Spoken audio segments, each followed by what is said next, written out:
Hello, everyone, and welcome to the return of the Kings. I'm so excited to have you all joining with me here today. Today's topic is defining manhood and building legacy. So I have an excellent panel with me here today. I have Dr. Obari Cartman, Brandon Jones, and also the Reverend Philippe Matthews. So starting with you, Reverend Felipe Matthews, would you please introduce yourself to the family? And then Brandon will go to you, and then Dr. Cartman. Hey, family. Rev Shock, as most of you know me as, host of the Philippe Matthews Show. What do I say? Founder of the Shock Metaphysics Virtual Comedic Wisdom School, written about 17 books, dedicated to emancipation, liberation, and education of our people, and have a master's in metaphysical science and philosophy, and working on my doctorate as we speak. Thank you. And thank you so much. Honored to have you here. I know I reached out to you, I think, on Instagram and told you a little bit about the conference and the vision. And thank you for saying yes, having a conversation with me. So welcome to being on the podcast. Thank you. Brandon, who's a regular. That I am. Greetings, everybody. I'm Brandon Jones, born and raised in St. Paul, Minnesota, the Twin Cities. I'm a psychotherapist, professor, and consultant, and most of my work focuses around trauma. Educational-wise, I have a BA in sociology, I have a master's in community psychology, and I have another master's degree in psychotherapy with the emphasis on marriage and family therapy. And I spend a bulk of my time working in the community, developing programs, curriculum, and then every so often I'll work with individuals and families and couples, on a periodic basis. So that's a little bit about myself. And thank you, Brandon, for being here. And now, Dr. Cartman, allow the family to know a little bit about you. And Obari's fine. I only use doctor for white people, so we good. But my proudest just to get in the room, you know what I mean? Just so I don't get underestimated. No, but I'm a father of two brilliant Black boys, Nasir and Nakande, son of Tibetan,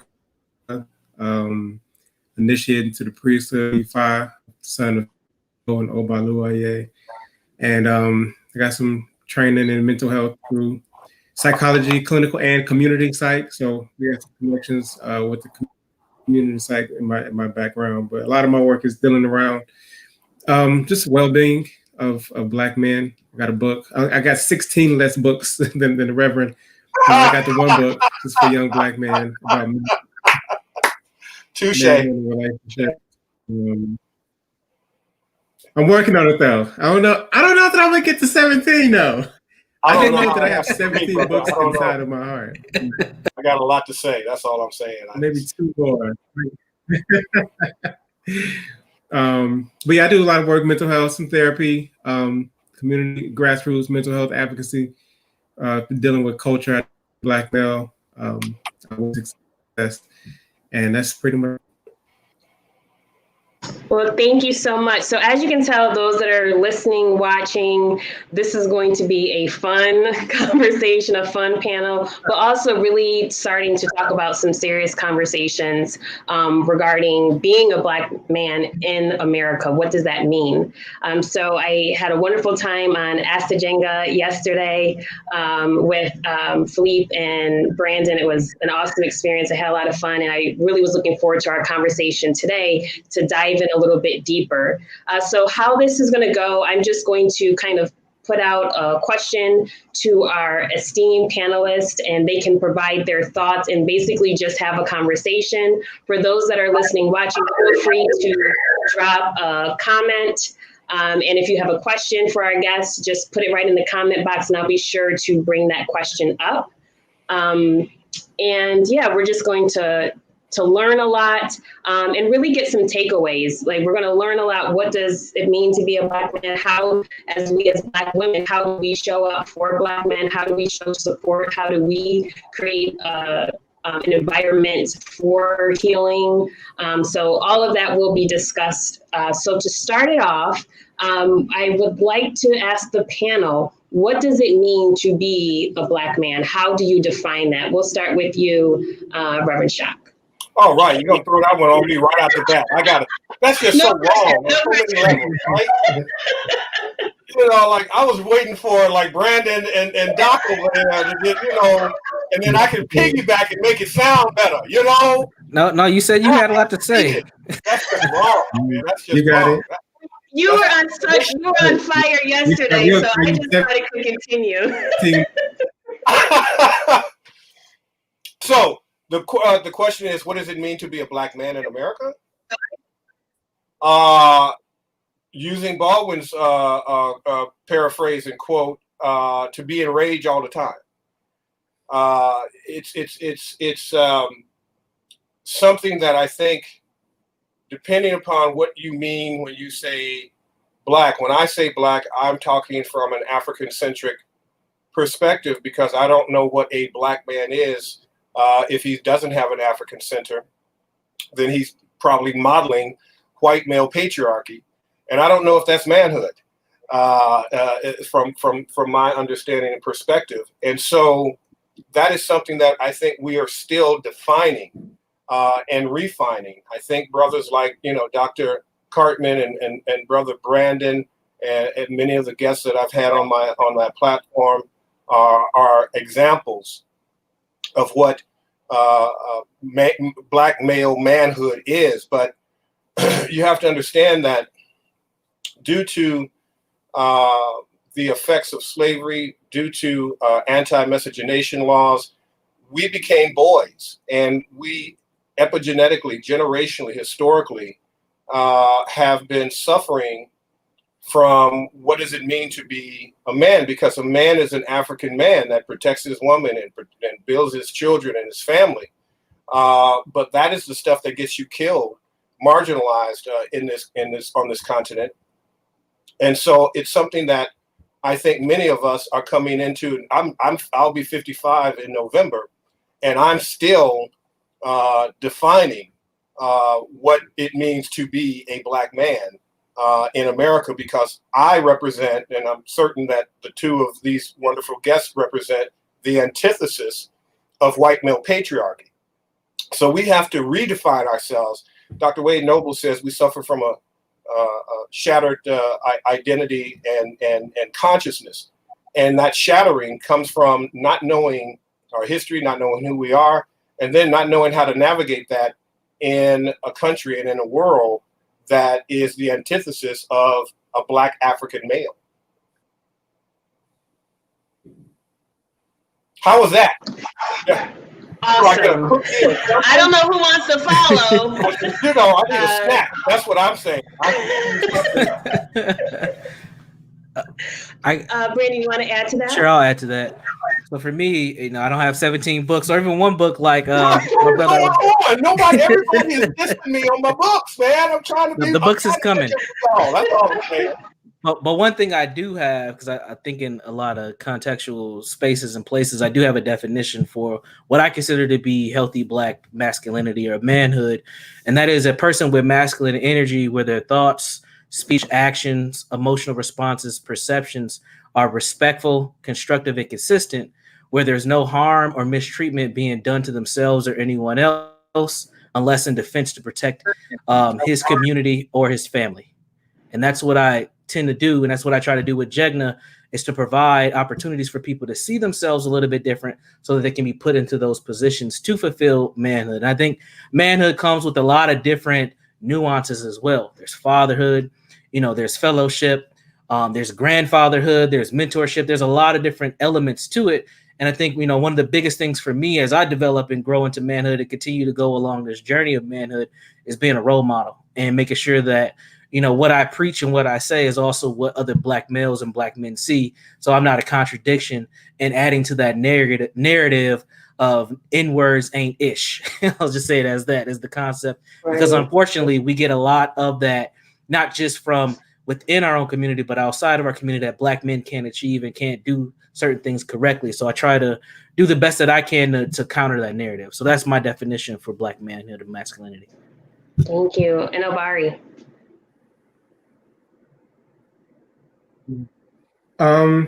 man, a lot of food to chew on already. I appreciate what the brothers have offered. To add to it, I struggle sometimes with just the Black part, because there is a multitude of experiences and dynamics that make up my definition of Blackness. And part of it is certainly the rage and the trauma and the epigenetic stored in my DNA. It's part of that. But also the other end of that, and maybe simultaneously for me, is we have also,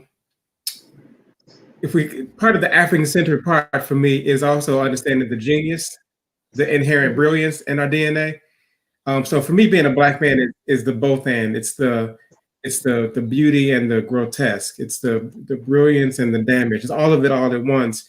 And the way it plays out politically is being in a context where we aren't in control, we don't have power, but we are doing our best to try to some sense of protector, provider in ways that don't mimic whiteness or patriarchy, but do it in a way that's defined by our own cultural frameworks. But what that means, even that question, what cultural frameworks, is a big question. And I think it's an ongoing, evolving question. And I think that part of what men do, investigate, our definition of man is constantly being an evolving vessel for the manifestation of the beauty of the supreme being, right? And sometimes that looks very different in different contexts. And a lot of times that fundamental definition for me is very similar to how I would define just a human. My definitions for a man and a woman are very similar. I struggle with the reframing of manhood that requires me to get out of myself in order to become more emotional. For example, men cry, we say we tuck inside, and I think that's confusing for men to think that I got to go outside of myself to then be an emotional being. I think that's a human thing to do. I think being compassionate, being nurturing, being kind, being gentle when it has to, when there's safety. But I think being hard and aggressive and strong and violent when we is also a human thing. I know some mamas, when the time comes, I think these are human qualities, and I think that the way they play out expresses themselves differently. So I think that men are very emotional beings. We might not express it in the same way that women express it, but we are very emotional. We're very sensitive. We're very compassionate. We're very nurturing. All these things that we ascribe to women, I think, are human things. And I think that the politics and the systems and the intergenerational trauma has done a number to us in ways that I don't start. Like, I don't define myself by what white people did to us, but it is a part of the reality. And so it's a complicated, evolving definition. I think it depends. I think it's contextual. I think it's layered and dynamic. And I think that part of the question is the commitment to the investigation, the reflection, the interrogation of self, the putting the pieces together, the awareness of the conditions and the systems, and the constant questioning, I think, is one of the definitions of what it means to be, and which is also, one of the definitions of what it means to be human. Right. And I thank you for that. That's awesome. No, I love every point that you brought up. And you all had expressed the need to define manhood, what it means for Black men. And so in this system of, I think we all agree, everyone on this panel agrees that we are under a system of white supremacy. That's the system that is kind of operates in all areas of human activity, to use a Neely Fuller term. So with that being said, though you have the definition of what it means to be a Black man or to be a man, and is it challenging to kind of walk out the definition that you have established under this system? And how does one start to do that? Does that question make sense? No,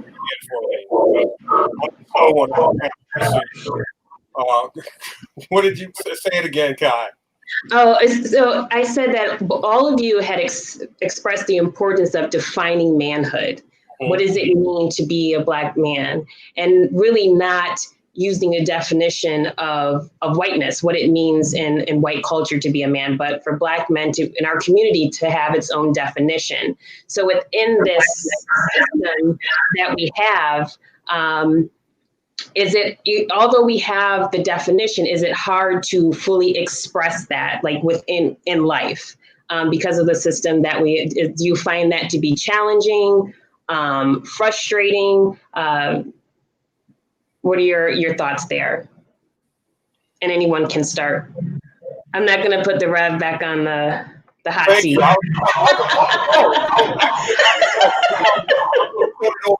I'm gonna let the youth come in and talk. Go ahead, y'all lead. Brandon, you want to pick it up? I'll start. Okay.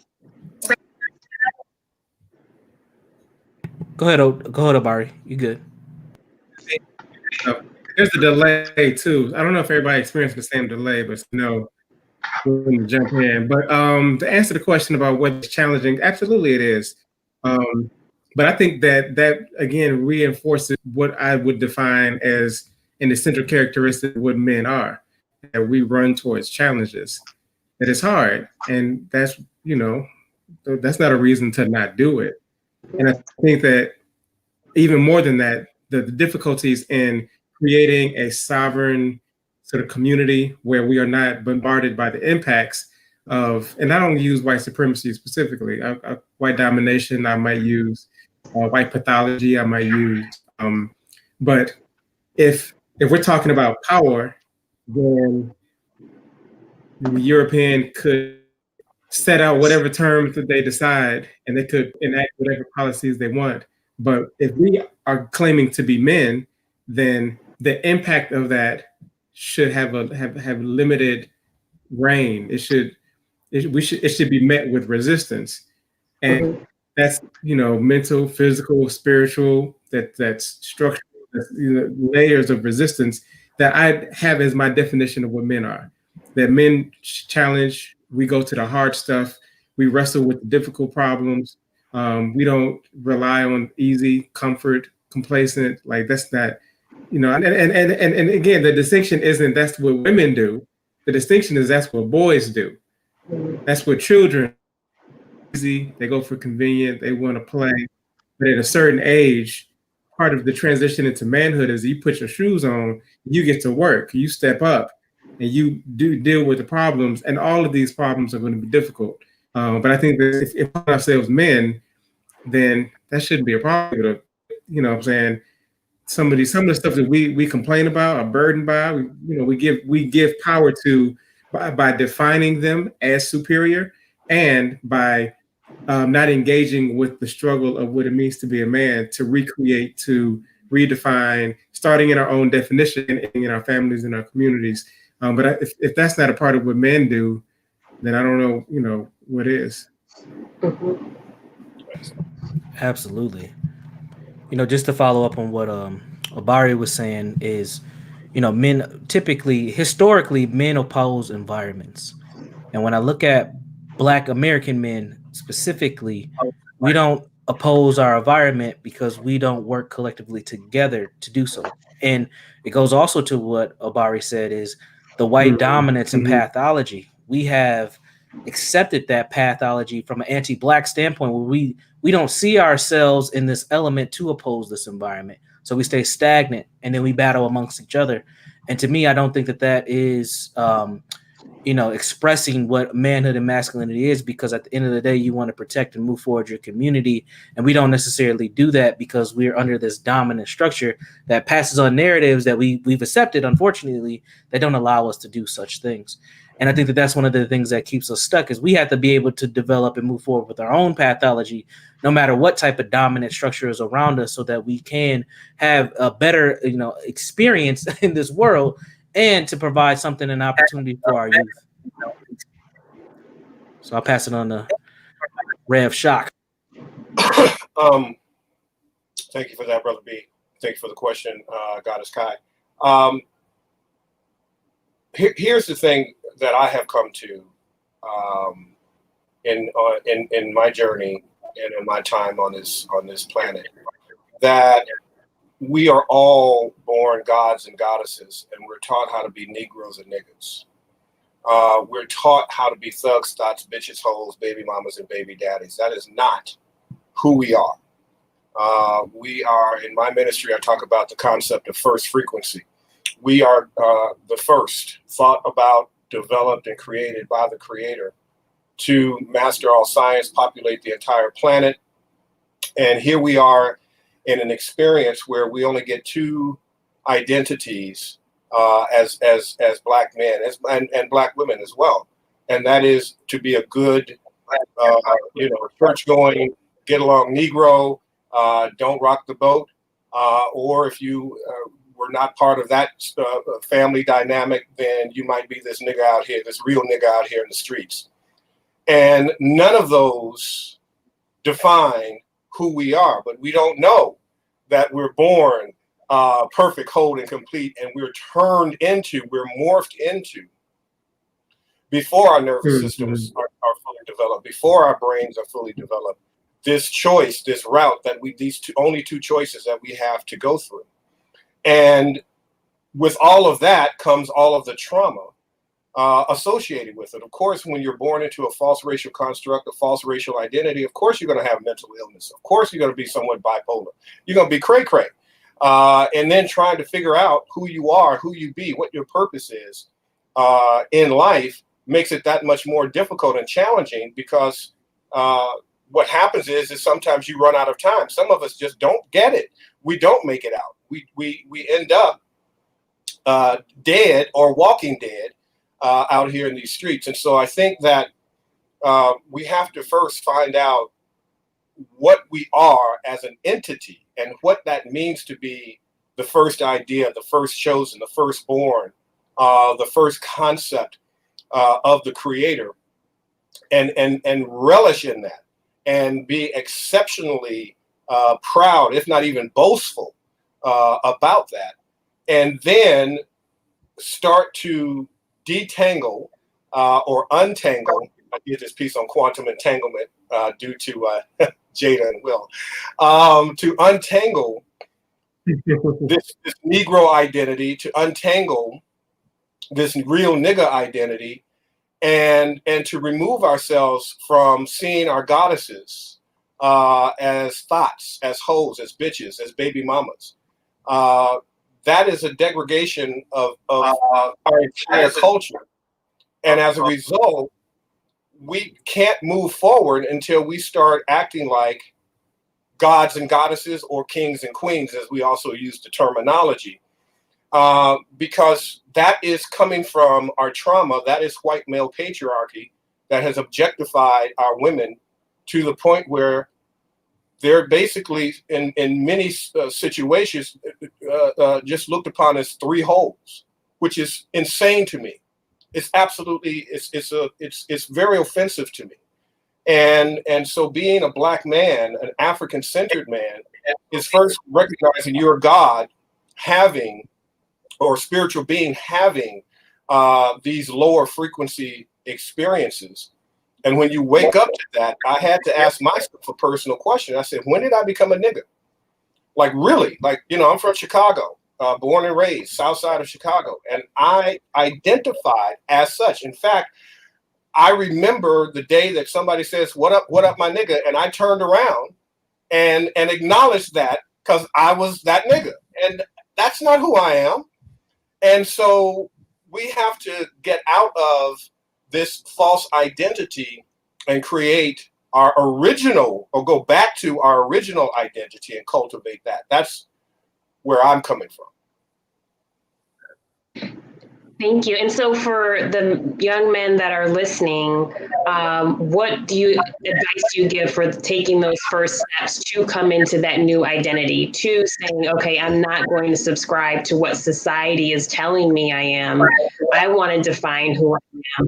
What are some of the first steps that he can take on that path? And if that's, if that's part of sharing your journey with viewers, listeners, that's great as well. You're asking me or asking the panel? The panel. Oh, okay. Anyone that wants to start the conversation with that question. Okay, Okay. so moving along. I'm not used to being on this side of the Yeah. on camera, family. I'm used to being in control of the interview. So, so did you want to go with that, Brother B or Brother Amari? Yeah, I was gonna let Obari go because I know he got a delay, so I was waiting to see if he wanted to jump in. Okay, yeah, it's like playing double dutch, but like you blindfolded. So like I don't know when to jump in. I don't know who's speaking or what. I have no idea what's going on over here. I'm just waiting for somebody to say my name. I'll speak. I'll make sure I say it. I apologize. The beginning of the process. I think that's been about. Okay. Yeah, we're using it for the best we can. I would say the first thing that comes to mind when I think about the beginning of a process is to pause. And that pause can happen in a lot of different ways. I think that we are in a year of a pause that's giving us great opportunity to do some reflection and interrogation. And I think that we should take that opportunity to do that internal sort of inventory and stop and really be like, is this where I wanted to end up at? Is this my life? Like this is look at my schedule, look at the things around me and do like inventory. What are the things that I want to keep? I want to discard? What are the rat race, the hustle got me just in motion and in routine of? And now I have a moment to reflect on that. Like, was that work? Was I working on something that was beneficial to me, my community? Was I living my true like passion? Was I manifesting the purpose, my divine purpose? And in those interrogation questions, I think that underneath all of what you've manifested in your life are those identity questions. Who am I? What am I made of? What's most valuable to me? What are my principles? Because those are the things that turn into activities. If I ask a man, what's most important to you and your family first, I should be able to see that in you. If I say, you say your family is most important to me, and then I ask you when last time you seen your kids, and you say 3 weeks, then I get to call you a liar immediately. That's not what you just said. If you're saying, justice is most important to me, I should be able to see that should show up in your life. And so I think the first thing is just to pause and reflect. Is to look around and be like, am I what I think I am? And if not, how do I go back to revisit those internal foundational identity structures? Who am I? What am I? What messages were I taught? What scripts did somebody implant in my mind? What TV did I watch that told me I was a criminal or a savage? Or like, what are the things that are my makeup? And then ask those questions. Is that real? Is that true? Is that useful? Does that benefit me, my community? Is that good? Do I want that to my children? And if you don't have the answers to those questions, I talk to a lot of young men. You get to these identity questions, you get a lot of shrugged shoulders. I don't know. I ain't never thought about it. I'm just going through the motions. I'm just trying to get the next job. I'm trying to, ask people, black men, what they're doing, how they feeling. Same shit, different day. And on a daily, just minute day cycle. And we got opposition. We talking about white domination. They thinking generations ahead. We always gonna lose as long as our enemy is thinking generations and we trying to make it through the day. And so part of it is breaking the cycles. It's pausing, disconnecting, turning the phone off, going out to meditation in the woods, just silence. I think the silent beginning of that process. There's ways that we can tap into other layers of wisdom and information only through silence. And our young people, they don't have silence in their life. There's always bells and whistles and dings, and they wake up to scrolling, and they fall asleep to the TV, and they got headphones in the whole time. There's never a moment when the silence can break through to give kind of insight and listen to whatever their spirit guides are. You call it intuition, call it your ancestors, call it your Ori, call it your deities, whatever you want to call it. They can only get to you in those moments of silence. So I think we got to start by creating that, just to allow the conversation cosmically to enter into your space, to begin to answer questions like, who am I? Why am I here? And if you don't do that first, the world, there will be a bunch for it. To the military, the streets, there will be an answer to that question, who am I here? If you don't figure that out for yourself.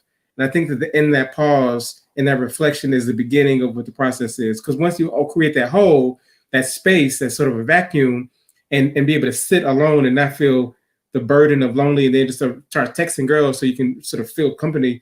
You can just sit alone with yourself for a moment, then you can begin to see clearly. And then once that happens, you know what I'm saying, stuff starts coming at you. People, books, opportunities will start coming at you, and you got to start to be obedient to that. Then you start saying yes to the opportunities, and then that the pathway unfolds itself. And it's different for every single person. So that journey is everybody got their own different journey. We all here for different purposes, but can't nobody figure that out for you. For every person, every man, woman, child, we got to spend that time to figure that out. Some of it influenced by what our parents taught us or what our community taught us, but there's some part of it that is our own internal process to figure out. And I believe the beginning of that process is disconnection, silence, pause, and reflection. Thank you, Abari. Totally agree. And Brandon, turning to you now, some of what Abari said reminded me of a conversation that you and I had when we said about our community never really having time to reflect because we've been in constant working under pressure, stress, crises. So there hasn't really been a point. We're not really used to pause, reflect, let me think back. We're just trying to get through the day. We're just trying to move. We're in survival mode constantly. So if you could also speak to that point as well, and also to the point about Black men, about how they can, steps that they can take to begin to define who they are in society. Absolutely. Yeah, we stay in this kind of consistent state of survival mode because that's this, in the context of white domination that we live in, it has created this trauma response that is very right here, right now. And Brother Abari talked about it beautifully. We don't get a chance to pause because we always feel like we got to get to the next thing, and we're taking life moment by moment. It ain't even day by day for a lot of young Black people, just in general, not just young brothers. And one of the unfortunate parts of that is a lot of Black boys have to grow up and take on man responsibilities before they're ready. I was one of those Black boys that had to do it. And one of the things I think that we can do to support younger Black boys is to allow them to be boys and allow them to develop gradually into manhood and masculinity. We've lost really rites of passages, and most of the rites of passages for Black men, it comes through a lens of trauma. So the first time they get somebody pregnant, or they get arrested and get on probation, or they got a total weapon, or take care of themselves or a younger sibling, or sometimes even their parents. These are trauma-based responses and trauma-based experiences that we have accepted as badges of manhood, and we can't allow it to happen. I see so many Black boys that are not allowed to be boys. Part of that's on us too as a community. We got to let Black boys figure out their own identities. I see so many young Black men who like anime and skateboarding and drawing and these things that are not athletes and rapping and things like this, and then they get shunned or they get treated like incorrectly. And I think what that does is it doesn't allow that genuineness and that beauty of Black men to shine in multiple different arenas. And it puts us back into this box of Black men need to be like this and Black men need to be like that. And then a lot of those Black men who are, young geniuses, and these are the Black men we should be supporting, we don't treat them right. I think of brothers like Tyler Creator, like where I come from, Tyler Creator would not get treated correctly at all. We would think that this dude is the weirdest dude ever. We wouldn't talk to him. But those are the Black men that we need to support and surround ourselves around, because there's beauty in Black men altogether. A few other things that I would say as suggestions for Black men would be help young Black men should have a vision. Because I think that men should always have purpose, but it's hard to have a purpose when you don't even have a vision. I see a lot of young Black people, males and females, who end up having fantasies, but they don't have a lot of steps on to get there. They want stuff and they want to be in places, but they don't necessarily have a vision on how they're going to get there. And without a vision, you can't even start goal planning. And Brother Barty talked about this too, where he's like, you ask, people questions about their identity, and what do they say? They say, I don't know. And the scary part about that is they really don't know. And that's where I see a lot of the work that I do and that we do here in the Twin Cities is to help young Black men understand what their vision is, what's their nia, what's their purpose, how do they get to that level in that place. The next thing that I would suggest is direct connection and indirect connection for young Black men. What I mean by that is being able to connect with people for what I'm at a place where mentorship doesn't always work. I think we need a little bit something more just from where we're at.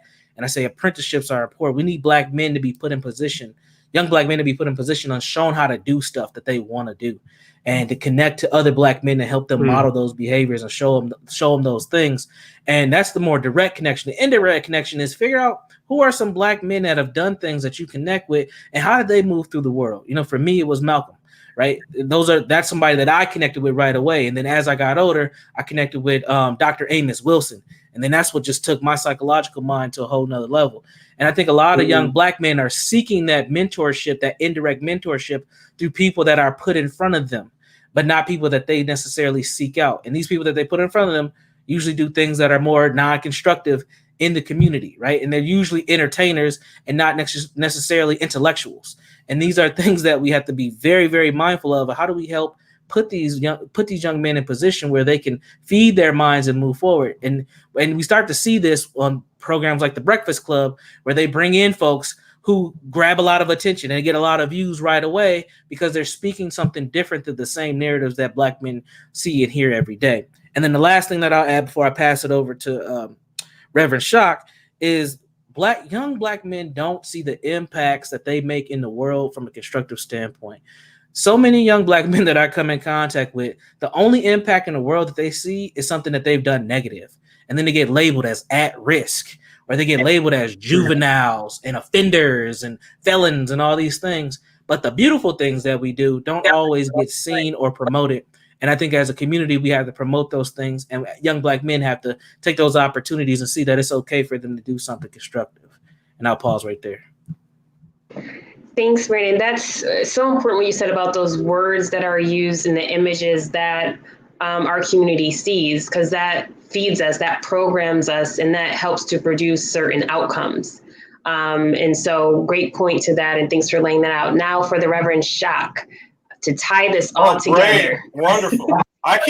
Y'all got me going and coming. That's all I'm saying. It's just not, the first thing is that I want the family to particularly I'm talking to young men and young boys right now. Nothing is wrong with you. Something happened to you. Nothing is wrong with you. Something happened to you. Nothing is wrong with black men and black boys. Something happened to black men and black boys and black girls and black women. And it's still happening. We are not sick people. We are sick from being captured, corralled, and controlled by sick people.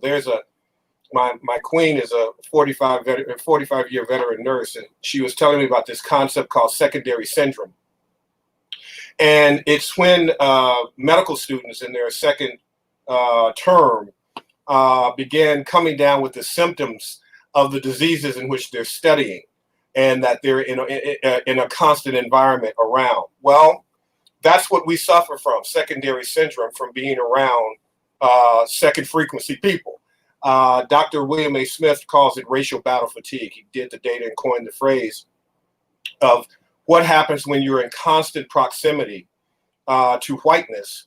But what's most damaging is when it happens to you at birth, before your nervous system is formed, before your brain is formed, but even epigenetically, where your parents going back 14 generations are carrying all of this trauma.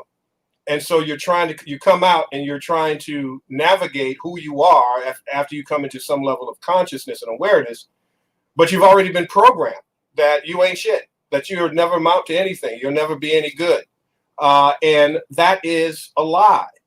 And so I think one of the things that we have to do as men, as fathers, or as father figures, because it doesn't have to be biological, and that is to rapidly, as quickly as possible, as much as possible, decolonize the minds of our children.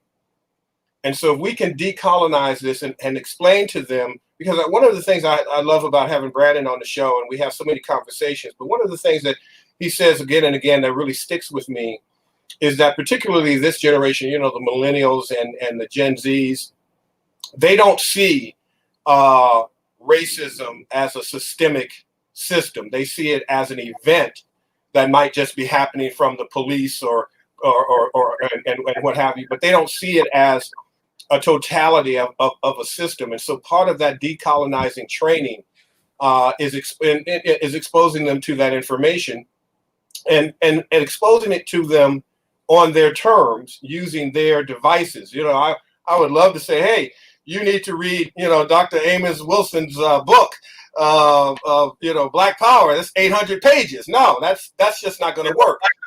So maybe certain YouTube channels, certain programs that they can digest on their phone, that becomes part of their daily ritual to begin creating an anti-trauma response of what has happened to them and what will happen to them, and how they can then use that information to navigate their world. Because basically, to live in this country as a Black person is to be bipolar. I have to act one way when I'm around a certain group, and I then act a different way when I'm either with myself or with my quote unquote peers. That we call it code switching. That's not normal. That's not natural. And so by decolonizing and letting our youth know nothing's wrong with you, something happened to you, and it's not your fault or responsibility as to what has happened to you, that was done to you. It is your obligation and duty and accountability to do something about it. No, awesomely said. And there's a point that you brought up that I do want to go back to, but I do have a question from Baseman Awakens. What role do Black mothers play in creating trauma for young Black boys, specifically by not having their father around? Who would like to start that one? Mr. Potter. Showing my age. Welcome back, Potter. Damn. My early years of looking at this trauma dynamic in my family is, I think, one of the most damaging things a mother can do to both her, to a boy or a girl, is to tell that child, your father ain't shit. Even if he isn't, because my dad wasn't. He was an asshole. But I'm a child. I don't know how to process that. I don't know how that lands. And so I'm looking at my father and saying, well, I'm like my father. And so if my dad ain't shit, then maybe I'm not shit either. And so these are just things that I understand, that when you're in a relationship, the relationship goes south. Both of your trauma bodies and personalities begin to meet. And you get into that argument. Try not to argue, raise your voice in front of your children. But for me, one of the most damaging things I think that came from my mom's side, my mom, is that Black men ain't shit, and that was 1970, for crying out loud. I'm like, I shouldn't be hearing this at age 5. You know what I'm saying? So, and then the other thing that I think can be damaging, that I don't know if it's intentional or not, but a lot of women have non-planned pregnancies. And so sometimes, like in my family, my mom would always say, oh, he's the mistake, and it's like, well, wait a minute. I'm not a mistake, but that landed really, really bad for me, right? Now, I knew what she meant. It was an accidental pregnancy. I know that now at 55. But at 5, I'm like, okay, I ain't shit and I'm a mistake. Why should I even try? Why should I even do better in life? So that, I hopefully answered that question, but that really rung true to me. Thank you for asking that question, brother Awakens. Yeah. Obari, do you want to add on to that? No, I think that's good. I think those 2 points are really important. I also, as a point, don't spend a lot of time telling Black women how to do anything, just as a rule. You know what I mean? I feel like there's work to do that men have to do first, before we can begin having conversations and giving advice for what mothers should be doing. A lot of the burden the mothers carry is because the men are in shit. And so I feel like we gotta, in my work, I start there. So I place more of a burden on fathers than I do mothers. So if anything, be more kind to yourself, be more compassionate. Y'all doing the best y'all can. We appreciate you, and we should show it more. I try not to do a lot of like, I'm not a big Umar Johnson. You know what I mean? Like blaming the mothers on the problem. So and so if people ask me specific questions, I have a relationship with a parent who's bringing her to me for therapy, and we're having that conversation. I have things, but in general, as a rule, I tend to avoid that. Okay, thank you. Thank you for that. Brandon, is there anything that you would like to add? Yeah, I think, unfortunately, in the work that I do, I have to talk to Black mothers, and they do ask me for advice. And one of the things that I often say is, one of the things that Black women have done over time, and this is due to the lack of having a lot of positive Black male influence just within their own lives, is we treat our boys like little men, little man. And I think that is damaging when we're doing that, and we're putting this young boy into man responsibilities and expectations, and they're 9 years old. We have to let boys be boys, and forcing them to be men because men are absent, I don't think that's the most correct approach. The other thing that I often hear too in a lot of pro-Black circles that I'm involved in is that there's coddling of the boys. So there's these kind of two emotional extremes that end up happening. Either we push them out for these male responsibilities, or we treat them like babies. And I think that there's some type of balance that needs to be within there. Have that compassion and also have that accountability, but help that young man facilitate their development as best as possible. A lot of our issues do stem from not having the most constructive family dynamics at this point. And I think that co-parenting is a huge thing that we need to do, whether our pregnancies are intentional or not. Because I have an unintentional child myself with my wife. Like, we did not try to have our second child. She happened. But at the same time, we had a family foundation that was healthy to bring in that child and to love and nurture that child. I have 2 daughters, though. I don't have any sons at the moment. But that's something that's important, is being able to have that co-parenting relationship. And that's something that we still work on, even knowing we are married, quote unquote married. We still work on co-parenting because my wife's upbringing is very different than mine. She had a father, a military dad, who was very overprotective. I didn't. And that brings those different energies and those different upbringings bring us to a point where we both parent very differently. So I think that there needs to be conversation, expectations, and boundaries when it comes to the male-female dynamic. But if you are a single mother, or you are a mother that's more involved than the father, I think some of the biggest things that you can do is get that young man around some other constructive men, and also help facilitate that development, but allow boys to be boys. And I'll just leave it there. Would anyone else like to add to that? Okay, so my next question is, when we look at the role of Black men in society and the community, and I talked to many of the Black men in my family. I think sometimes, and I think we already kind of touched upon this, the issue is kind of finding your place. Kind of like, how do I find my place in my family? How do I find my place in society?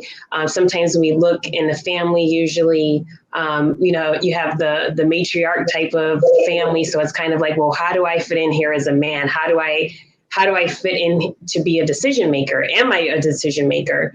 So for men that are listening, can you talk a little bit about how men can find their place within family, community, and society, specifically, of course, Black men? Randy, want to start with you? Yeah, that's a big question, because I think finding your place, quote unquote, in each one of those arenas is very different. When it comes to family, I think your place is there because you're a member of that family.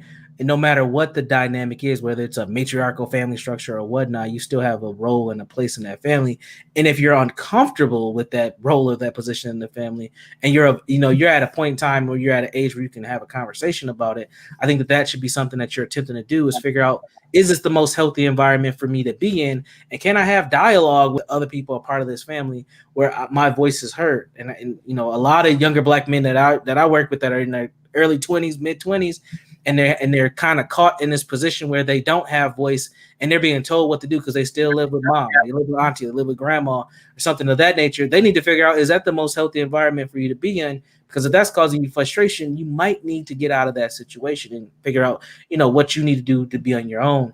When it comes to finding our position in society, I think it gets to something that, we talked about a little bit last night, is helping Black men kind of figure out, one, what their purpose is and how are they going to move on that purpose in society in spite of white domination. Because we have to do something. You can't just see yourself as a victim and leave it there. Like, at some point you have to do something to advance yourself in many different arenas, whether that's your health and wellness, whether that's financially, education, something that you can control and something that you can do, and also in family as well. And then the other part was in community. How do we find our place? Was that the other piece? Yeah. So in community, again, I think it comes back down to being able to connect with other Black men who are doing things that are constructive, and also figuring out who are your role models. And again, I want to stress that apprenticeship piece, because a lot of young Black men that I engage with, they don't know what to do, but they have expectations that they should be doing something.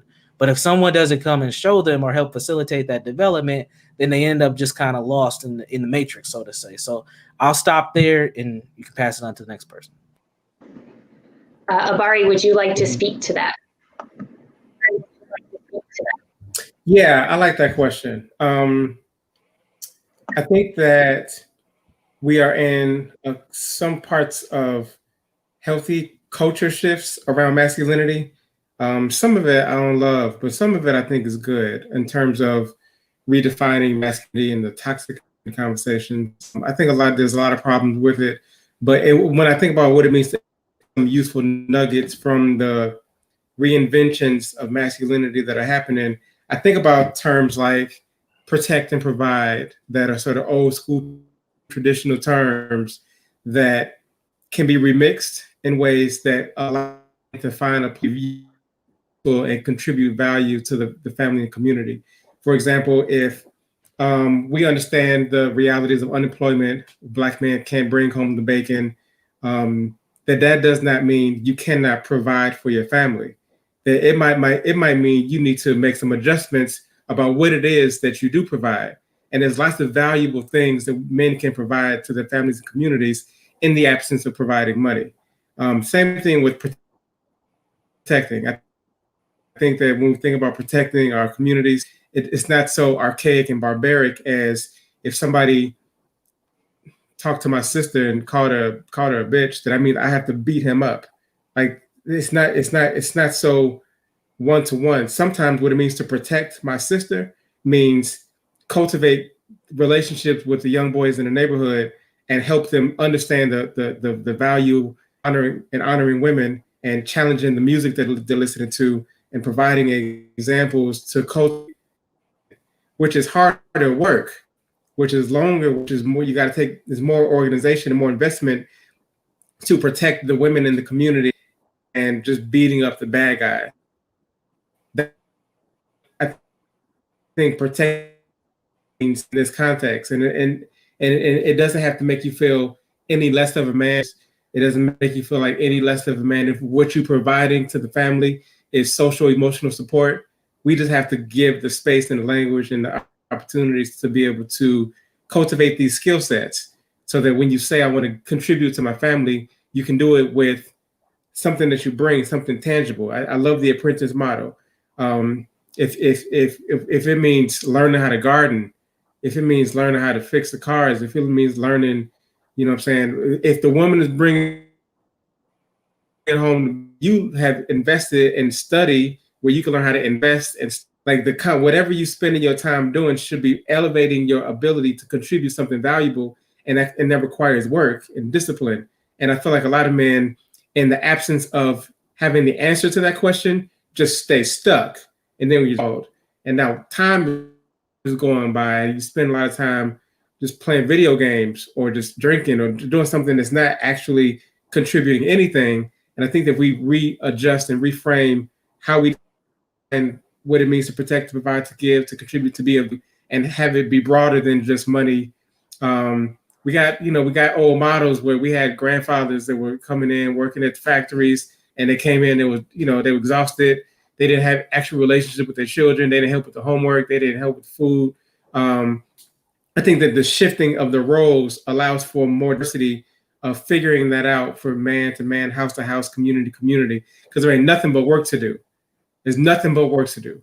And so there should never be any idle hands sitting around trying to feel like there's no place for me, because there's nothing but need for protection, for security, for supervision, for mentorship or apprenticeship, for homework, for tutoring. I'm meeting a lot of mothers that are burdened with the e-learning right now. Fathers still in, and mothers are still working online and have taken care of the house and clean. Like it's not man work or woman work. It's just work to be done, and we have to give our men the space to be able to do that with their shoulders high and not necessarily be with your father, your grandfather. We're evolving beyond the roles, but it not being you not a man no more. It just means you might be a different kind of man than your father was, and that's okay. And we got to give men that kind of permission, I think. Beautifully said. Beautifully said. Reverend Shock. One of the things that I think needs to be addressed is what happens when you are born in trauma as a young person and you don't have a language or a label to describe what you're feeling, and why you choose to engage in escapism activities. Is that you're trying to escape and fulfill something that you have felt, but you can't explain what it is. This trauma of feeling that you are no good, that everyone around you is telling you you ain't ish. And so part of that is I just want to escape in my headphones, or I want to escape in my video games, or I just want to play. I just want to get away. And that's problematic because the body is always trying to remove trauma from it, but it does it in a maladaptive way, and you blow your trauma through, the people around you, and then end up doing something nefarious that harms yourself. And so I just, I know it's difficult for people to understand the language of trauma, but trauma hijacks your personality. When you see Black people acting up and acting out, that's not them. That's the trauma that hijacks the personality. And as a result, it looks like that's just the way, little Bobby is. He's always been that way. Well, no, little Bobby is experiencing and exemplifying trauma that he's having a difficult time dissipating, and he just wants to escape. And so sometimes the authority of being in a household and having chores and doing things and what have you buttresses against that trauma. And so then, like Brandon eloquently said, growing up too fast. I lost my parents when I was 14. So I had to become the man of the house. And then when my mom was sick at age 10, I had to become the man of the house in that situation. My parents were divorced when I was 6. My older sister worked to take care of us as best she could. And so I had so much trauma. Now looking back, I had so much trauma inside of me. I couldn't. I just didn't have the tools. Nor did my parents. My parents were illiterate.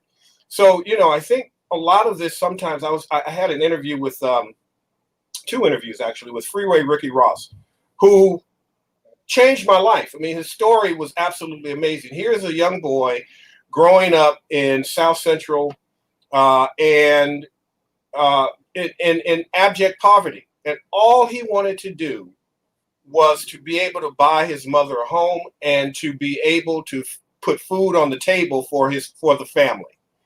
And I don't think he even had kids at this time, but he wanted to be a tennis player.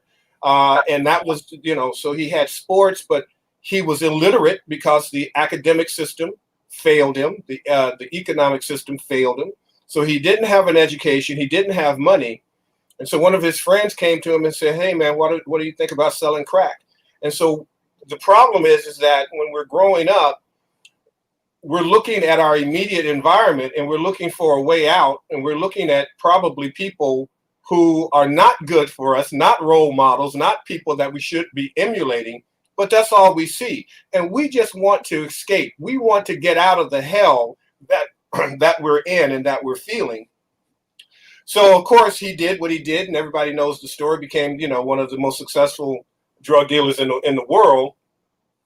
But now, as he's looking back, because he's all around the same age as myself and others, is that he's looking back and saying, if I had have known that, I was traumatized and I was living in an environment that was a hostile environment. Poverty is a hostile environment. It's a traumatic environment. Being in an environment that lacks the ability for one to get an education, that's a hostile environment. It creates trauma. And so looking at the community immediately, what I had to do, I looked and assessed all of the men and women in my immediate family and social circle, and I didn't want to be at any of them. And so what do you do in that situation? So at that time, I went virtual. I went into listening to, I'm showing my age for real now, these cassette tapes, and listening, shut up, Brandon, and stop smiling. And I started listening to cassette tapes, and I started living in a virtual world that I would escape to. I was listening to people like Les Brown and what have you, so I could kind of get another opinion from a Black man. And that's the other thing, is that, the whole virtual community, when that community is not culturally specific, you're going to be trained by white men and white people on this is how you should be and what it should be about. But that's not an actual real experience either. And so I lucked out and found a Black man who happened to be doing something that I really enjoyed and wanted to do, which was motivational speaking. And that began to be my way out as I started inundating myself with, I was trying to escape my trauma and the drama that I was living in. And so I just kind of wanted to share that with the family, that sometimes you need to recognize that if your child, your son or daughter is acting up and acting out, nothing's wrong with them. Something's happened to them, and they're acting up and acting out in response to the trauma that they don't know is there. They don't have a language or a framework for it. So, I talk about these four types of traumas in my work. Genetic trauma, decontextualized trauma, vicarious trauma, and ghosting trauma. Those are the four traumas that really, really plague all Black people from birth, from cradle to the grave. And so genetic trauma is the trauma that we inherit, that we come here with, that's historical. Then we get here and we might be victims of poverty, victims of low academia, victim of incest, victim of various different things. And that creates a decontextualized trauma where it happened so much and so often that we don't have a time date or a timestamp when it was encoded into us, but we start acting up and acting out. And then we'll turn on our phones or our tablets or whatever social media that we ascribe to at the time, and we'll see, well, for me back in the day, it was, Trayvon Martin being killed. It was Mike Brown. What was the guy, and I can't remember his name, but I'm looking at the videotape in my head right now that says, why can't we all just get along? Who was that guy? Rodney King. Oh, Rodney King. So that was my hero. So I'm looking, so all of this trauma is being embedded in me from what I'm seeing. I'm not there, but it's speaking to my environment and it's speaking to me somehow. And then lastly is the ghosting trauma, because all of this trauma is now making me paranoid and making me feel like something bad is going to happen to me. And so I start minimizing my life, minimizing my exposure, minimizing myself, and staying so small that I'm trying to protect myself, because if I go out there, I'm going to get hurt. And so now I'm because of this ghosting trauma, I don't feel safe but I'm supposed to be a man. I'm not supposed to cry. I'm not supposed to show any emotion. All of this toxicity of trauma is running me. And of course, I'm going to act up and act out. But the issue is, our parents don't know this. And so I think it's a full process, if you have parents that are watching and listening to this right now, to actively engage in understanding how trauma impacts your children, but how it also impacts and shapes you in your behavior. So I just want to share that. Thank you for doing that. That you dropped a lot of gems there. And I do want to go back to, as far as if there are any parents watching this, especially ones that are raising young boys, how do they explain to them the system? And when they're seeing images like a Trayvon Martin over and over again, what does that do to their esteem, to them continuing to see this? And then also seeing that these many times officers are just getting away with it. What's the message that these young Black boys are receiving? So I do want to speak to that point. Before I do that, though, we do have a couple questions. I apologize if I mispronounce your name. That is not my strong point. So it looks like Talia, hopefully, she had asked, can you speak on how white supremacy influences manhood from a religious prism? Well, I guess I'll have to take that one first, right? You're the ref. That's kind of like, I think she knew. And I'm gonna mess with Brandon a little bit on this, because we have these conversations all the time about white supremacy. So let me do a quick little history lesson, and hopefully that'll be able to bring us up to snuff to be able to hammer this out. So when white people were invented as a matter of law in this country, meaning that prior to 1664 to 1681, there was no such thing as a white person. They were called Europeans, or whatever origin of country they come from. There was no such thing as a white person. There's no such thing as a Negro or a nigger. These were constructs that were created, and white was created. And there were 3 laws that came down in this invention of white people. The law is called anti-miscegenation. There was a cluster of laws that came down, but 3 of the laws that brought us to this conversation today is a person of African descent could not vote or run for office. A person of African descent could not own guns or gunpowder, so they couldn't protect their family and couldn't eat. And thirdly, the most sinister and heinous of those laws is a person of African descent could no longer take any type of legal action against this new designation of humanity called white. Well, we see that today when we get killed in the street and white people get off, right? So that is still historically what we are dealing with, because white people think they're privileged and they're not. And so there's this false construct of race and superiority, and there's nothing superior about them. Actually, they're the savages.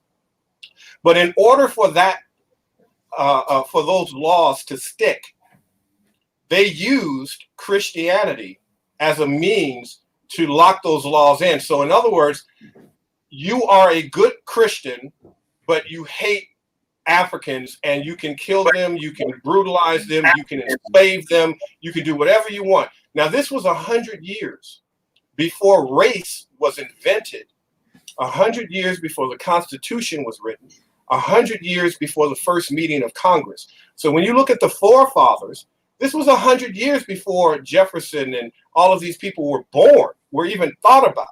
So they came into their incarnation with a white supremacist, good Christian concept.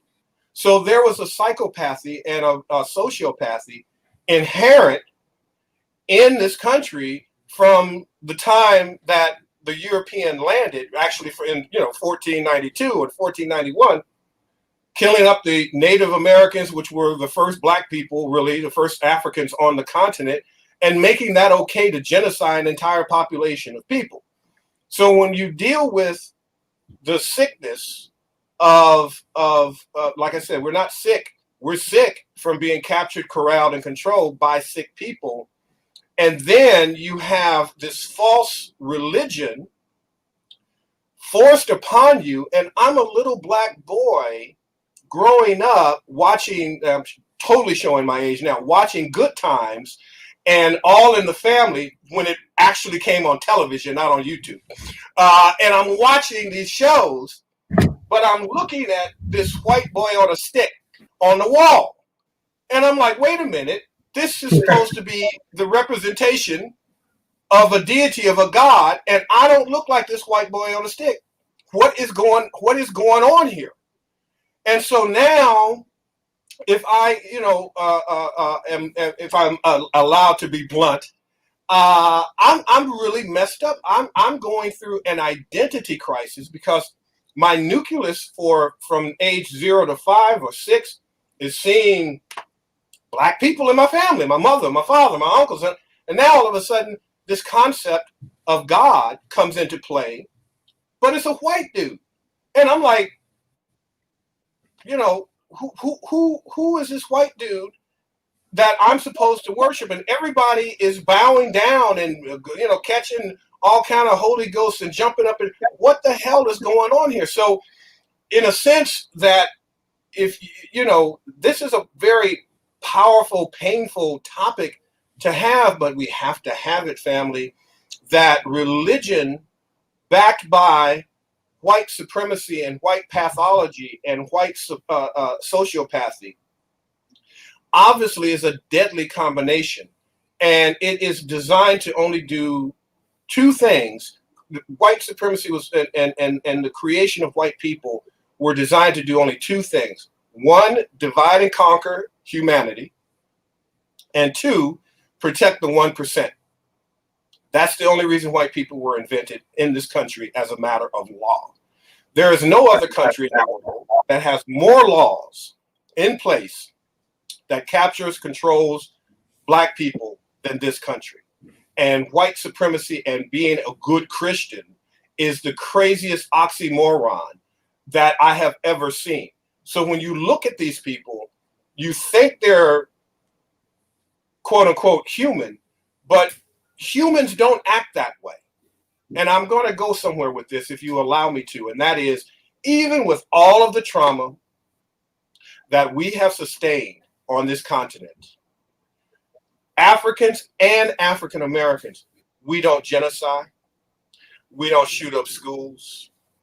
We don't create anti-miscegenation laws. We don't create Jim Crow laws. We don't separate and divide humanity. With all of our trauma, everybody says, well, black on black crime, which is no such thing. It's just crime, it's proximity. But with all of our trauma, we still do not do what they do. But our only crux, our Achilles tendon, if you will, is that we are going every Sunday for this white boy on the stick to save us. And it's the white boy on the stick that put us in the situation that we're in.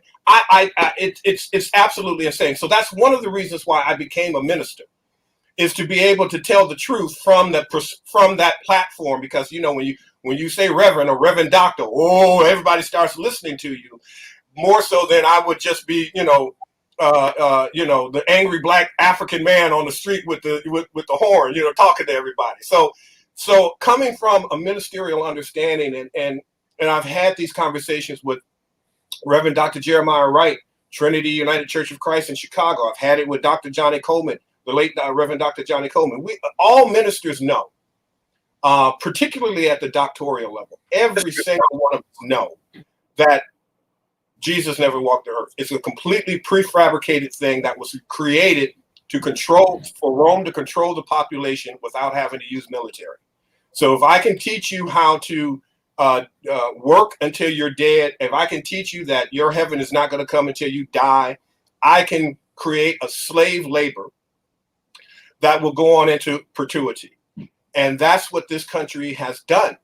And so the fact that all of us are having this conversation right now, we are absolute miracles. We are absolute miracles. The fact that the audience is watching us right now and will watch us in the archives when this is recorded, you are a living and walking miracle, because you have some sense that this information is necessary, is true, because I'm telling you, we're supposed to be batshit crazy. And some of us are. And we don't acknowledge it because we don't understand that this happened to us prior to being born. This is intergenerational. This is historical. I didn't mean to answer the question too long, but y'all don't ask me good questions like that. That's all I'm saying. Ask me some, crappy questions and I'll give you a short, crappy answer. That's all I'm saying. So go ahead, family. No, we had some great questions here. So before I get to the others that are listed, Obari, would you like to speak to that question as well? The question was, can you speak on how white supremacy influences manhood from a religious prism?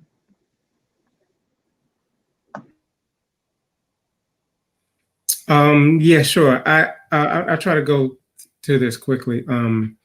I believe that part of the reason we got into the predicament we got in, which means got vulnerable enough on the continent to be susceptible to the invasion of the European, is because before they even got there, we had our internal struggle selves that weakened us to the point, including disconnecting from our indigenous traditions. I believe that Africans on the continent started to throw away their shrines before the invasion of the Europeans. I believe that act, that generational loss of preservation of that spiritual culture made us open to invading the way that we were. And so because of that, I think that it left generations of its descendants open to continued attack and harm. And I think that the mechanism of that attack has always been through spiritual warfare. And I agree completely on the way Rev describes what I consider the psychological warfare attached to the spiritual warfare in terms of the images of a God or Jesus permeates the continent. Now, I went to Ghana and I saw white Jesus is in Ghana, I saw anywhere I've ever been. I think that image does layers of damage that we could unpack for a long time. I think in addition to that white people, Europeans, have created a spiritual ecosystem that is spiritual, that has us as African people, without being aware of it, routinely on spiritual ancestry and deities of the European demonic spiritual foundation. So for me, what that looks like is, and I think we're in a moment of transition. I think that the monuments coming down represent us tearing down the shrines of white supremacy. I think that before that, and still to a lot of degree, that I can't go a day without praying white ancestors or white deities. I can't say the names of the months. I can't say the names of the streets that I live on. I can't look at the stars and see Sagittarius. I can't. Every single thing about my place, time, and being is enshrined by the spiritual foundation of my enemy. And because of that, and because I am in the practice of worshiping that without awareness, that we are feeding the ancestors and the spiritual powers. And then we go back, recover our shrines, our traditions, the names of our gods, teach them to our children, teach them the song and the rituals and the traditions of our people, of our original people, from medic systems. It could be Yoruba systems. It could be Ifa. It could be Vodun. It could be whatever African system that was taken from us that we gave away first. Until we do that, I think we'll continue to see the trauma generation after generation, because I think that our spiritual foundation has been weakened and that they take advantage of it. And we spill blood in the street. Like we sacrifice ourselves through imprisonment or through police crimes. I think these are public, like physical sacrifices. When you think about in old cartoons when they'll take a human body into a volcano, I think these are physical sacrifices that the deities of the demonic gods that represent love. We call it Oshun in the Yoruba tradition. We call it Oba in Yoruba tradition. Every deity, go to indigenous native systems. But in those systems, if we think that there is a god or a deity that represents the good things, then there are also those that represent corruption, represents manipulation, that represents greed. And I think that we serve those gods. I don't know, we don't have the names for them. I believe that some people do. I think they're doing rituals in the White House. I think they're doing rituals on Wall Street. I think they're feeding shrines. And I think that we are being the victims of spiritual warfare on levels that until we reclaim our own stuff, that we'll always continue to see.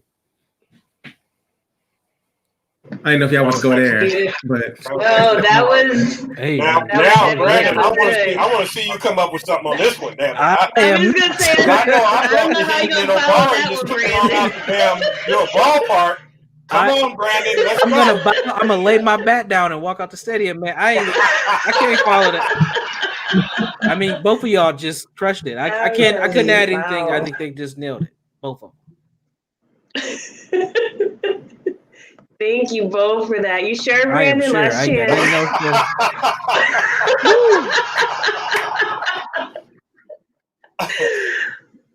That was powerful. Okay, another question we have, and I know that we're kind of coming close to the end.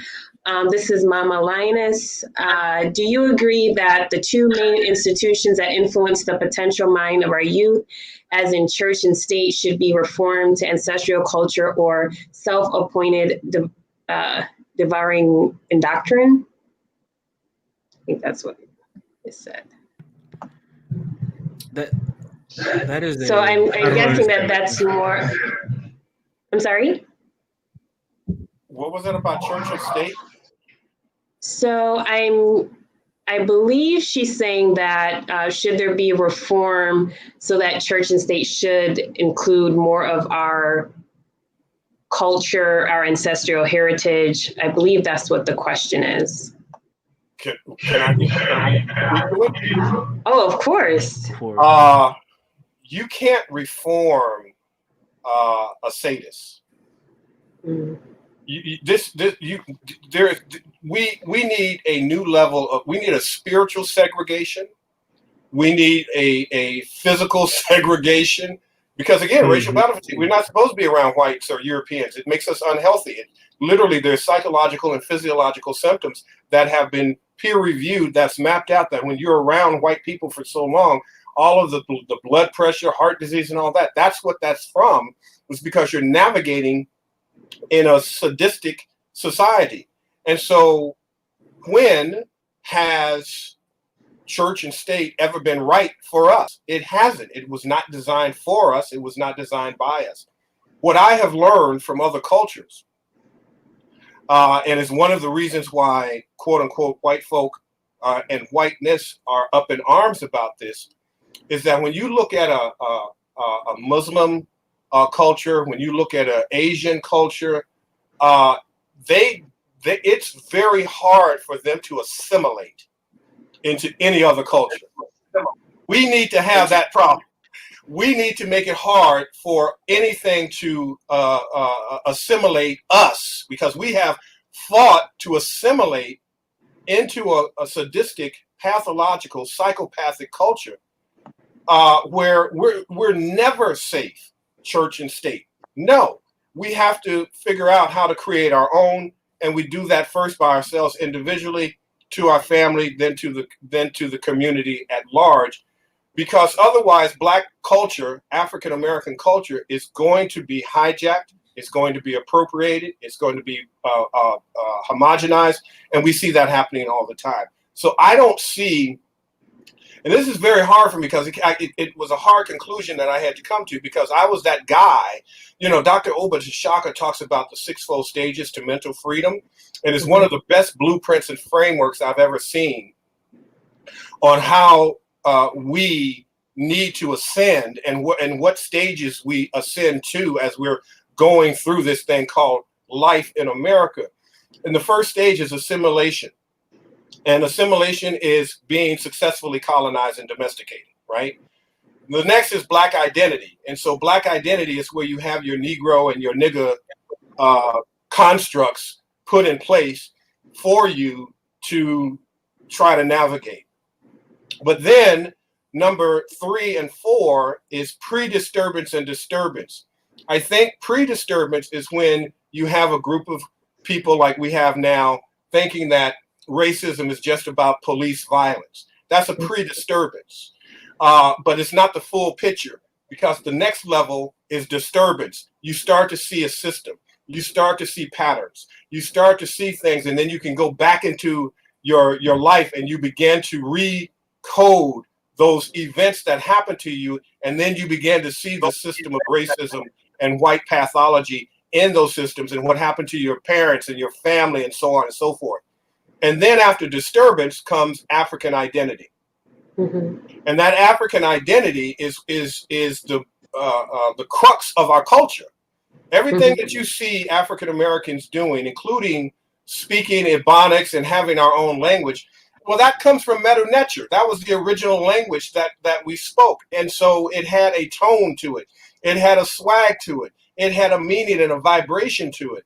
And so when I hear the young folks saying certain things and speaking a particular way and using certain colloquialisms, they're really speaking their native tongue, their native language, but we call them ignorant, dumbass, and this, that. No, they are speaking their original language, but they don't know that. But when you start to move into an African identity, you begin seeing yourself as a god. You begin seeing yourself as a king or a queen. You then understand that from there, this is where the angry black woman and the angry black man is also produced, because the sixth level is revolutionary consciousness, where you become revolutionary in how you walk through the world from that point on. You doing this show is revolutionary consciousness. Brandon doing what he does is revolutionary consciousness. Dr. Obari is revolutionary consciousness. And so there's a passion. I don't call it angry.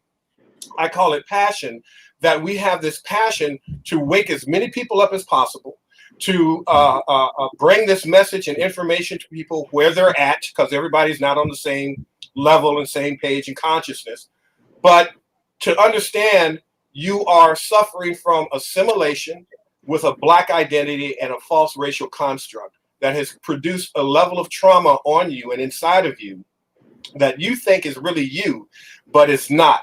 And until you find that God consciousness, that African-centered consciousness, where you know that you are God having a human experience, spiritual being having a human experience, that is when you begin to change the epigenome, the epigenetics, and those tags. You begin to change your DNA. You begin to vibrate and oscillate. And then the people around you start saying, wow, I really feel good when I'm around you. You know, you feel different because it's wearing off. We affect, Reverend Dr. Johnny Coleman says that your life may be the only Bible that someone else reads. And so when we start to vibrate in our true godship, our true kingship, our true goddess and queenship, we naturally infect and affect all of the people around us without having to say anything. Right. Right. Would you, Obari, Brandon, would you like to add to what Reverend Shock has said? Damn, Brandon, really? I can't get him to shut up on the show every Monday. I mean, you answered the question. I don't think there's anything else I could add. You answered the question. How about you, Amari? Oh, that's great. No, I'm good. I agree. I don't believe in reform either. I think the machine. Any others from the audience? We can. I don't have anything else after that.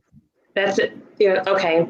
So my next question that I wanted to ask you as we were getting close to the end. So we have 1 minute to go through this last question. I'm just kidding. So I would like to talk about, and we're done. Right, and we're done. I would like to ask you all about legacy for the men that are watching this and women that are watching, they're raising young boys. But again, this is Return of the King. So this is about our Black men. So for Black men that are listening, and can you please share with them, what does it mean to build a legacy?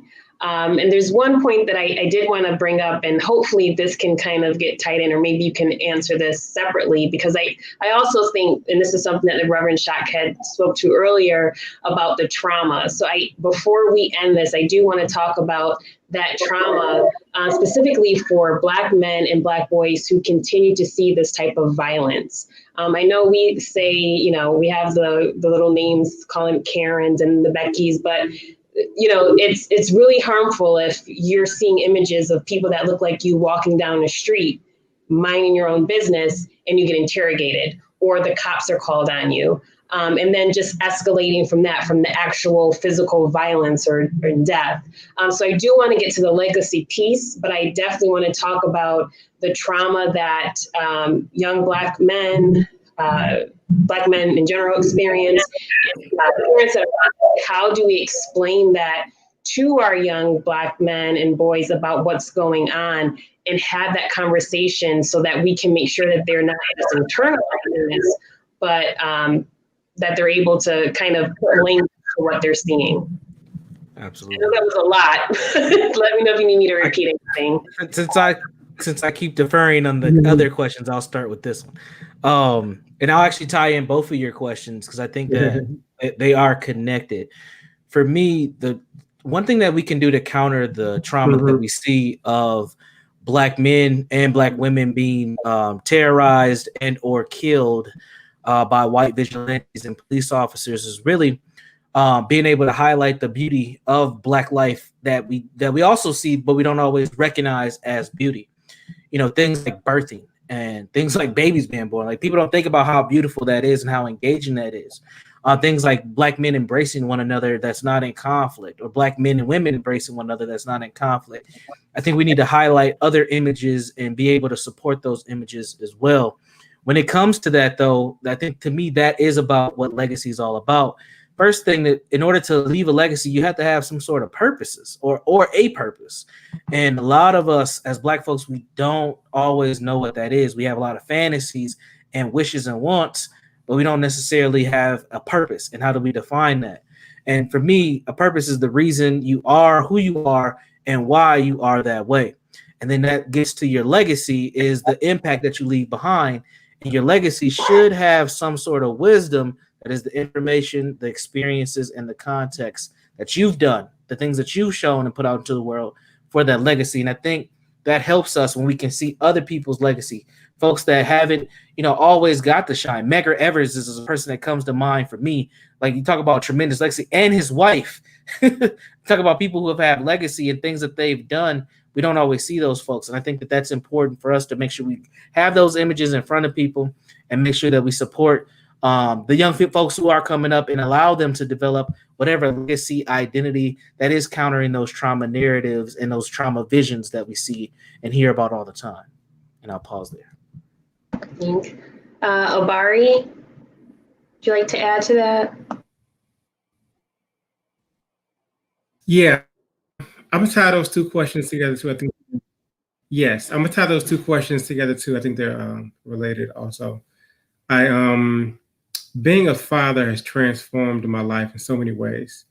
And when we talk so much about, what the European have done to us currently and historically, it weakens our sense of power in so many ways that I have been able to reclaim in my relationship with my children.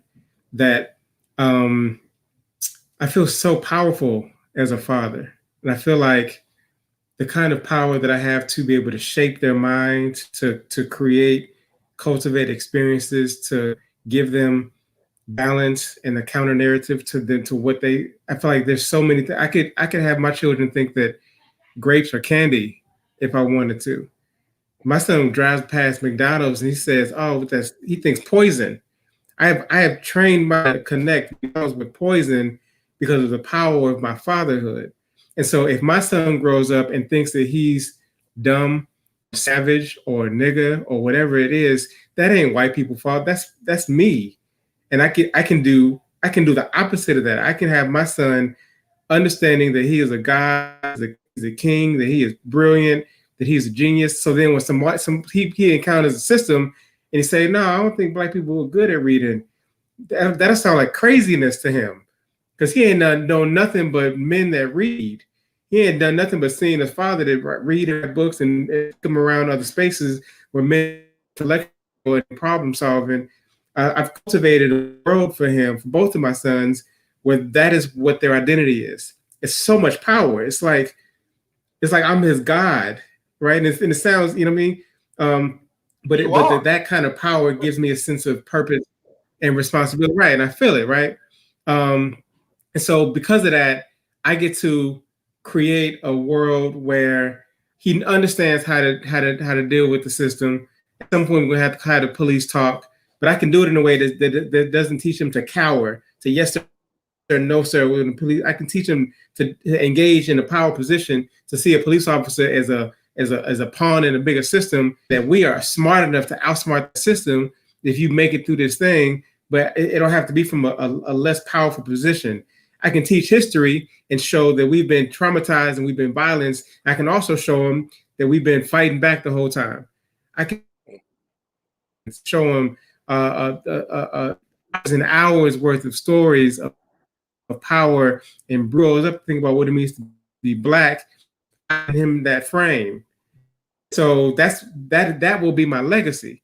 And I got that from my father and his father. So it'll be my this relay race. I'm passing the torch. Part of it is I'm sitting here this whole time talking about how much power we give white people, and part of it is embedded in like even me giving my son the permission himself. Like I carry the Cartman name because we got a proud family, a bunch of us. But like every time I say that name, I'm giving a praise worship to the enemy of my people. Like I hate my name. I want my son to hate his name. I want to tell my son, like, you know, I gave you the name Cartman, but like as soon as you get old enough, get rid of it. I'm gonna change as soon as I get a chance. Like I wish we had some of these conversations with my co-parents before we started having children. You know, my legacy is to give him a whole nother view, including a different name, including different languages, different value systems. I can do that in my house, and that means turning the TV off. We don't watch the news in our house. He don't see those images playing over again, or the CNN or the Black man. He don't see that. If he's aware of it, but he also knows that that's only part of the story. That we still invent stuff. We still create beautiful art and science and engineering. We still traveling. They're like, yeah, we getting shot by the police, and we shoot the police back sometimes. Yeah, we get they got they need a neck. They got necks too. If he don't know that, if that's not his worldview, that's the failure for me as a father. But if I do it right, then I feel so much more powerful, and I don't even spend time talking about what nobody did to us. I'm so busy just pouring into the boy and giving him skill sets that we ain't got no time. It's peripheral what white people did to us because we building something. And that's what the legacy is. That's every opportunity that a man has a child to do that over again, and we miss it over and over again because we get pregnant. That's bad news to us. But oh man, I can't afford it, or I ain't prepared. It's a new opportunity every time to create a brand new being with a brand new mindset, with a brand new worldview. And as long as we give them to the world until we create our own families to protect that and to honor those traditions, we're just gonna keep complaining about it. And that's not that back to the very definition. That's not what men do. I gotta teach my son that every time you complain, just figure it out, boy. You got this. You smart enough. You capable enough. I'm supporting you. There's no reason to ever complain. When you got old grown men that ain't nothing doing nothing but the complaining, it's because they did not get that cultivation from the house, their family, whatever it was. And I think that's what men's responsibility is right now, to do for ourselves and teach our children nothing but opportunities over and over again to do it. There's nothing but children that need never a reason to be bored, idle, sitting around for no reason, because it's children need exactly what we're talking about, to not be talking amongst each other, but to be doing that in their face, in relationship with them, and doing it until we get it right. Thank you, Reverend Shock.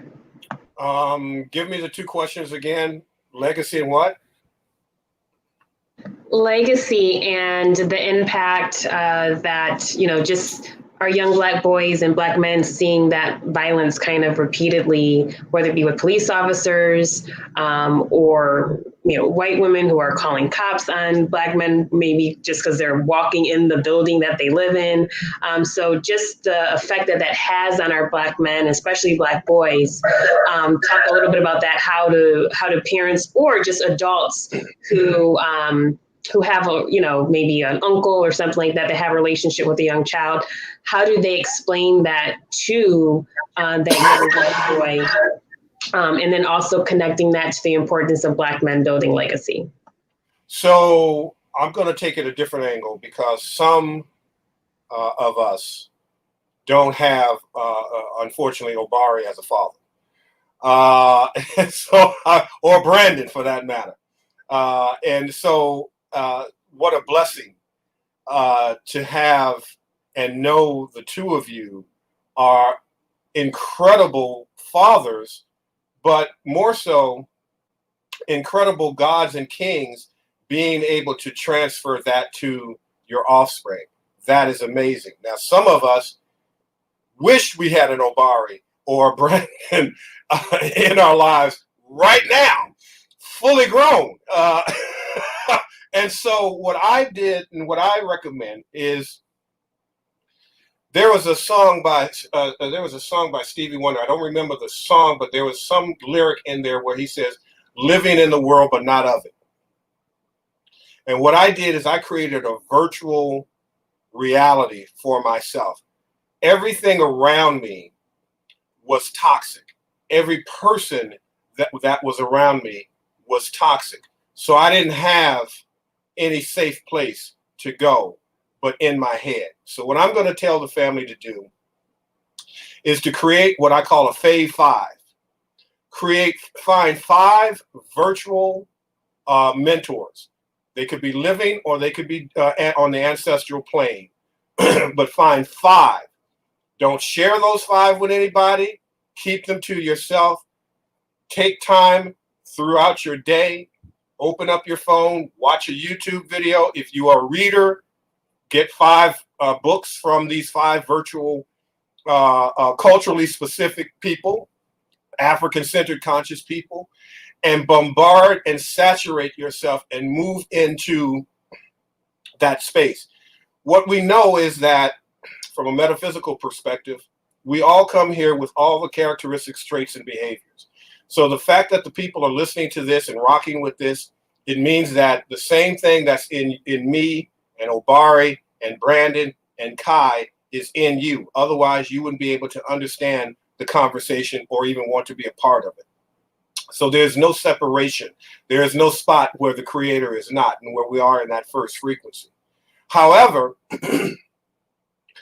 we have to shield ourselves and have some level or layer of armor to protect ourselves and defend ourselves, but also to be able to project ourselves and see ourselves in the future.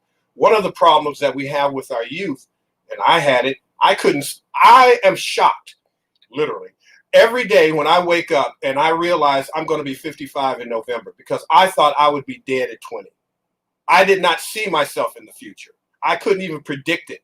And so going back to what Brandon was talking about goal setting, I couldn't set goals because I didn't know what I could do. So you have to, after you have that Fave 5, and you start inundating, bombarding, saturating yourself repetitively with positive information, life-changing information that creates aha moments for you, that then start to project you into the future and seeing a possibility for yourself.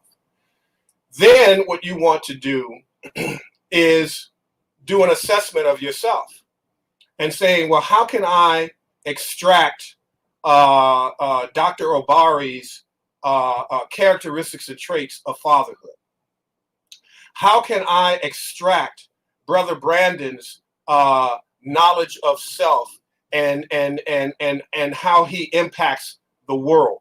What little piece can I take from each of these Fave 5s? This is how I built and rebuilt myself and continue to do every day, which is why I've been able to attract the most brilliant minds on the planet, is because I take a part of them. I take a piece away. I tell a quick story about when I used to, when I was back in my salad years, when I was in shape, when I was doing Taekwondo. I remember a brother named Omu Ra in Chicago, and I said to him, "Yo, brother, I'm doing this Taekwondo thing, but it's not really what I want to do. I want something more internal, more spiritual, more soft style." And he introduced me to Sifu Tony Roberts, and I went down, and I'm in the best shape of my life. You know, I'm benching 405. I'm squatting, 600. I'm a beast, right? I'm this, bodybuilder, personal trainer cat. But I'm living in squalor. I'm living in poverty. But I'm trying to get in the best shape of my life because I was morbidly obese all of my life. So I wanted to transform myself. And part of my fave five at that time were the black bodybuilders that were hot at the time. And so I projected myself into their life. So I go down and I watch a Sifu Tony says, ask one of the brothers in the dojo to come over. A guy named Danny, we called him Daniel's son. He was about 5'3", small guy. I'm 6'3", 225 pounds solid. He says, punch him as hard as you possibly can. After I did that, I got up off the floor because I don't know how I got on the floor.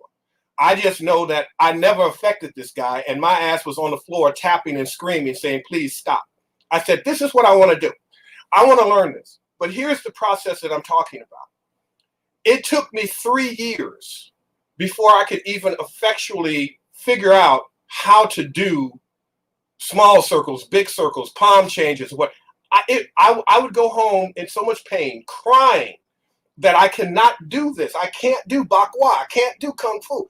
And Tony would say, I'm overwhelming your senses.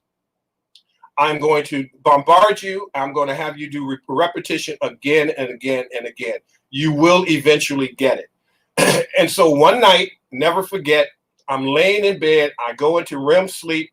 I wake up, and it was like what happens in the Matrix when Trinity wanted to learn how to fly the helicopter, and Tank downloaded the code to her, and all of a sudden she knew how to fly a helicopter. All of a sudden, I knew Kung Fu. I went to class that night, and I was able to connect all of these, techniques from Kodaishi to Sankyo to Shianagi. I was like, and it changed my life because at that moment of being bombarded with this information, I knew I could be successful at something. So part of that is when you are a child, you might not necessarily know what you want to be when you grow up, because in order to acquire something that you've never had, you must become someone you've never been. And if the goal is only to be a fireman or a doctor or a lawyer, you might be limiting yourself and the world as to who you are going to be from all of your personal experiences, your successes and your failures when you come to be an adult. I would have never guessed in a million years that I'd be doing what I'm doing right now. Like, who the hell writes 17 books? Probably somebody that's lonely that doesn't get out much. That's probably what. But who the hell does? I never had that as a goal. So you evolve into something that you never thought you could become. Because when you are in the heat of it, you're just trying to survive. So I'm saying, remove yourself throughout your day, go into a virtual space, whether that again is headphones, a book, YouTube channels, however you consume your information, be deliberate in finding your top fave five of people that you want to be like, want to emulate, even if they're so far, I don't care if they're billionaires, trillionaires, whatever those characteristics and traits are, start to embody and imitate those individuals, that fave five. Start to imitate those characteristics, traits, and behaviors, and then you'll start to become the very thing that you are admiring. And then you will start to move yourself out of the environment that you're in, because the environment that you're currently in will no longer house you and hold you, because your mind has been expanded by the renewing of your mind. So that's how you create, in my opinion, how you would create legacy. Perfect. I think that's a perfect wrap up to our conversation tonight. I want to thank everyone that has joined us on Facebook and YouTube, and of course, my panel. Thank you so much. I do want to allow time if there's any parting words that you want to say. But one thing, I have many takeaways from the conversation tonight. But one kind of common thread in everyone's conversation, in everyone's statement, was one's ability to define who you want to be. That was kind of like a common theme in everyone's what everyone has spoken tonight. And I think that's so powerful because many times we as African or as Black people, we kind of allow external people to dictate who we are, how we show up in the world. And so I think that's so powerful when you go against that and say, no, I'm the one that defines who I am and what type of woman I'm going to be, what type of man I'm going to be, how I will play my role in community and family and in society. And that really is taking your power back once you do that, once you make that decision. So thank you so much for that. Obari, starting with you, then Brandon, then Reverend Shock to close out. If you would like to say any parting words, and also please provide your website and any contact information so that folks that are listening can be able to contact you. I will be putting your contact information in the description box as well.